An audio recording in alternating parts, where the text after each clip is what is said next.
Hai, sahabat YT Artikel 2. Apa kabar kalian semua? Semoga kalian semua dalam keadaan sehat. Amin.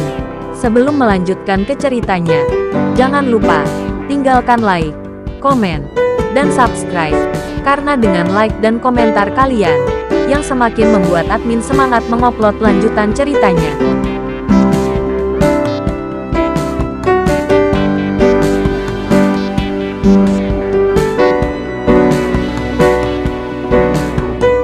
Episode 354. Kisah Aditya, anak bos besar yang berpura-pura miskin.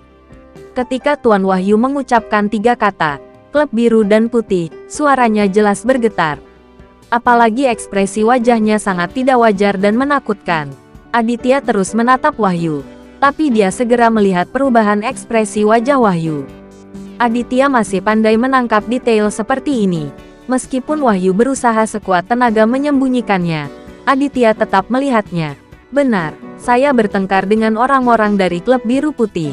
Aditya berkata dengan sangat tenang. Ekspresi wajahnya bahkan lebih tenang. Tuan Wahyu diam-diam mengagumi Aditya.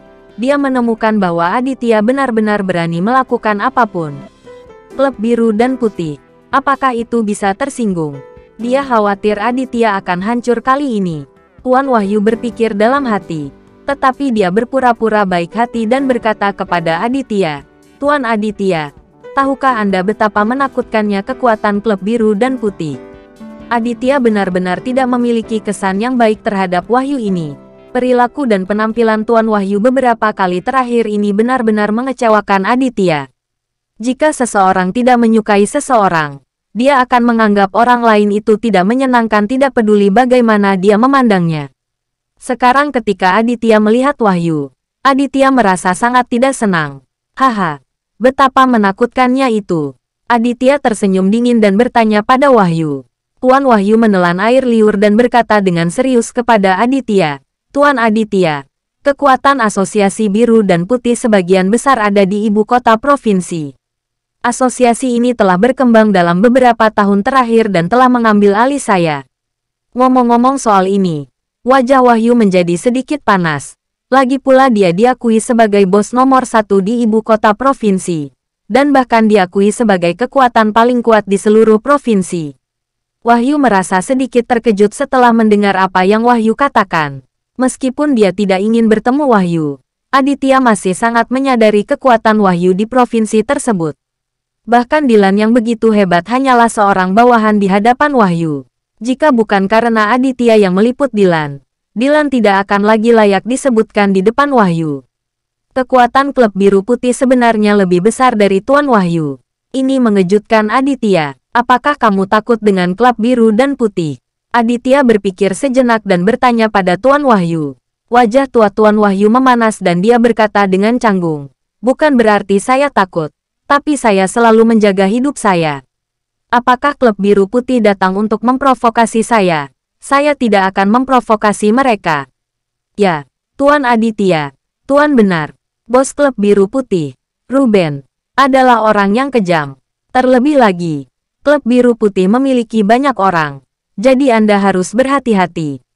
Widya di samping berbicara saat ini, mengingatkan Aditya, "Apakah kalian berdua datang ke kota Manado hanya untuk memberitahuku beritanya?"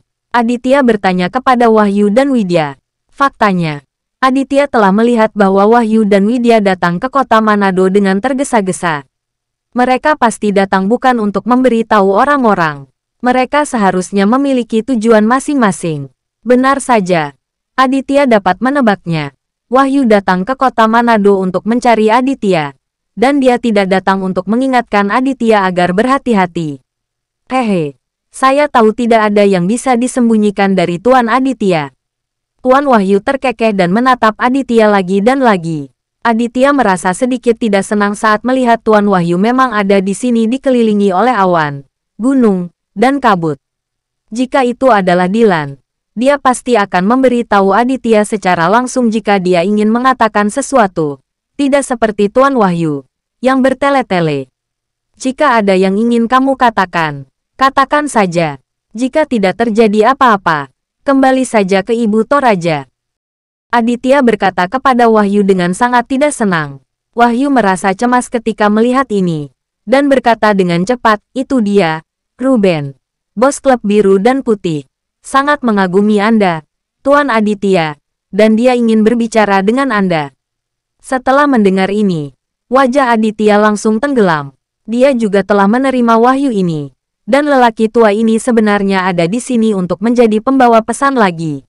Wahyu telah melakukan hal semacam ini sebelumnya. Di permukaan, itu adalah untuk mendamaikan Aditya dengan musuh. Faktanya, Wahyu berpura-pura menjadi orang baik di kedua sisi dan mengambil keuntungan darinya. Yang paling tidak disukai Aditya adalah orang bermuka dua seperti ini. Wahyu, apakah kamu melakukan hal yang sama lagi? Apakah kamu di sini untuk menjadi pembawa damai lagi? Aditya bertanya sambil memandang Wahyu dengan jijik. Ini, Wahyu sangat tercekik oleh kata-kata Aditya sehingga dia sedikit terdiam. Apa yang dikatakan Aditya benar sekali. Bahkan jika Wahyu datang ke kota Manado, dia tidak akan berani untuk tidak datang karena Ruben yang memintanya untuk datang ke Aditya. Wahyu tidak mampu menyinggung perasaan Ruben sekarang. Dapat juga dikatakan bahwa Wahyu sangat takut pada Ruben. Tuan Aditya, tolong dengarkan saya dulu. Ruben tidak punya niat lain. Dia hanya ingin berteman dengan Anda. Keringat dingin mengucur di dahi Wahyu. Dia sedikit cemas. Takut jika Ruben tidak melihat Aditya, dia tidak akan bisa menjelaskan ini kepada Ruben. Ya Tuhan, Aditya, bisakah kamu mempercayai omong kosong saya? Dia baru saja menyiksa putra Ruben. Martin, apakah Ruben masih bisa berteman dengannya? Tapi sekarang Ruben datang berkunjung. Aditya juga ingin menghubungi Ruben dan melihat apa yang diinginkan bos klub biru putih. Setelah memikirkannya, Aditya berkata kepada Wahyu, "Baiklah, karena dia ingin berteman dengan saya tetap menyambutnya." Apakah dia saat ini berada di Toraja? Wahyu tidak pernah menyangka hal ini akan berjalan semulus ini. Dia mengira Aditya akan sangat marah. Ruben menekannya. Jika masalah ini tidak dapat diselesaikan hari ini, Ruben akan tersinggung. Bagus sekali. Bagus, Tuan Aditya. Ruben ikut dengan saya. Dia sudah menyiapkan jamuan makannya dan sedang menunggu Anda. Wahyu berkata sambil tersenyum. Ketika Aditya melihat wajah Wahyu yang tercela, dia sangat ingin menamparnya 2 kali. Widya juga sangat senang, mengedipkan matanya yang menawan dan menatap Aditya dengan ekstasi.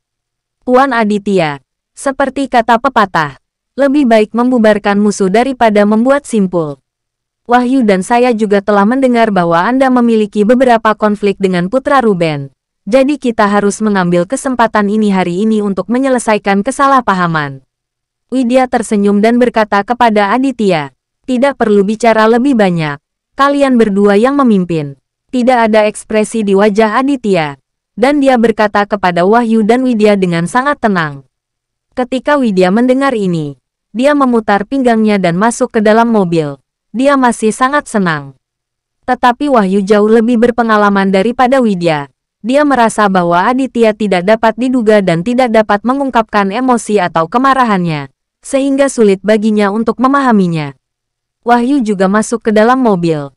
Maibahnya memimpin, membawa Aditya menemui Ruben. Aditya mengemudi di belakangnya. Meskipun dia juga tahu bahwa Ruben ini tidak memiliki niat baik, dia tidak membawa siapapun ke sana.